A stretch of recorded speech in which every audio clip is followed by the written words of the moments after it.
What's up, Ragin Nation? How's it going? This is Alex here, and you're watching the Ragin Ronin review. I got a top 10 list for you guys. Now, you guys have probably already seen my top 10 films of 2017. Now, I'm going to give you my top 10 worst films of 2017. I saw a lot of great films last year. As a matter of fact, I thought 2017 was a very memorable year because there were so many outstanding films.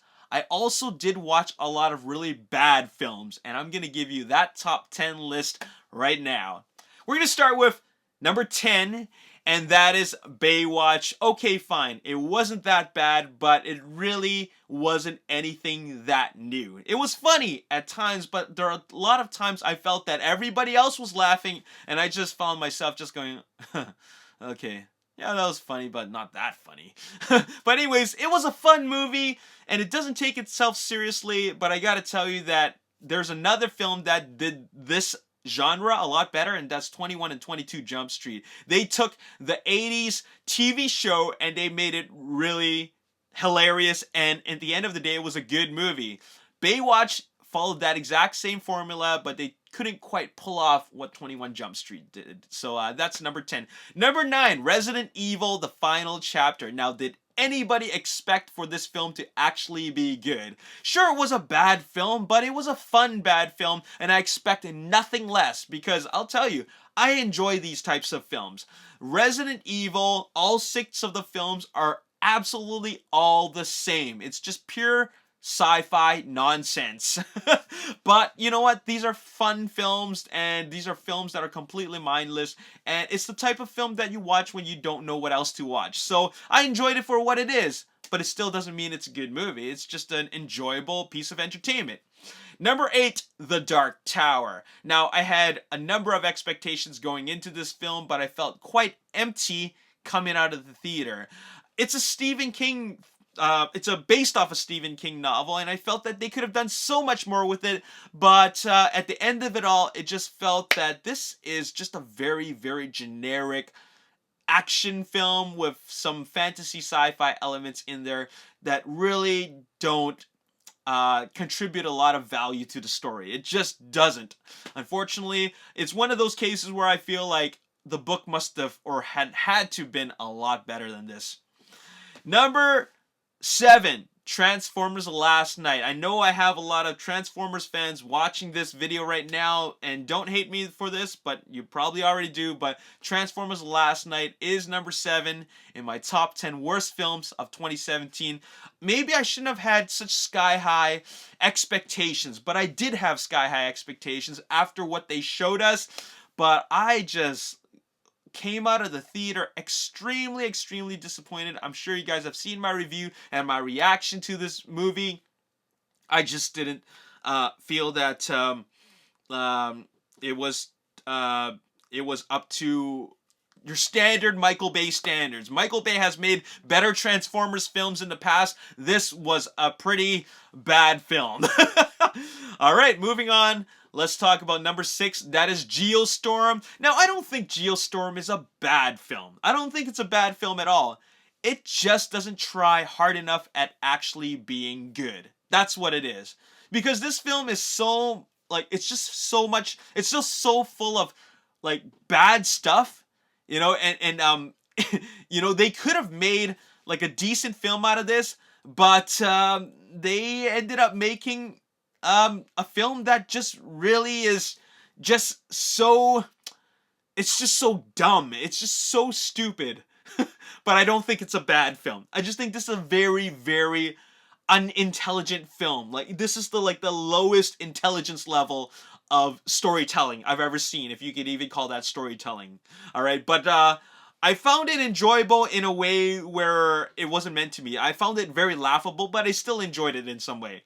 Okay, now we got number 5, Murder on the Orient Express. This is a film that a lot of critics praised, but I just felt this was a complete snooze fest, and I just felt that was a bit of a cop-out, the way they handled it at the end. I'm not even going to spoil it for you guys, but I just feel that with all this type of build-up, you got to come up with something better than that, and I did not expect that. Number 4, The Mummy. Did anybody actually ask for a Mummy reboot, or even a reboot of the Universal Monsters franchise, which was so popular in, what was it, the 1930s?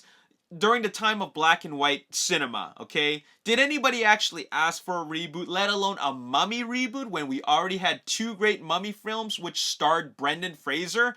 The third one was not good, but the first two, directed by Stephen Sommers, was great. But Universal wanted to make this new cinematic universe, which ended up being dead on arrival. They even took cast photos of all the future films. Man, it was such a joke. Yeah, that movie was bad.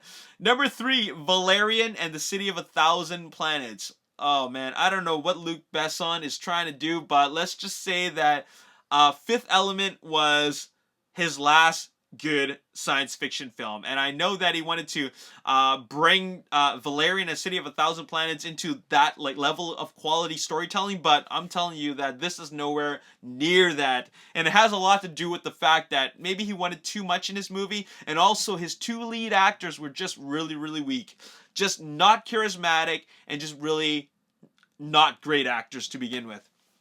Number 2, Live by Night.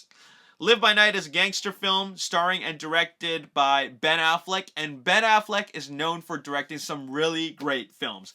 Gone Baby Gone, The Town, Argo. What else did he direct? Okay, well, those ones.